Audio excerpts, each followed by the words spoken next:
客户至今都没发现他花5万块买的真皮沙发，送货途中因工人抽烟烫坏一个洞，后背偷偷修好了，一点痕迹都没有。送到家以后，客户反复的检查都没有发现有任何的瑕疵。下面你看师傅是怎么修复的，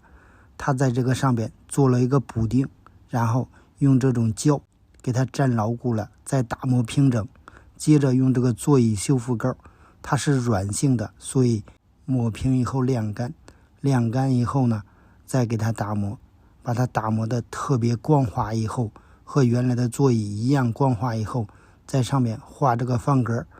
然后在方格的交叉点用高温给它烫出小孔来。最后一步就是喷涂上色，它调好和这个沙发座椅一样的颜色，然后一边喷涂一边烘烤，这样呢它就和新沙发一模一样了。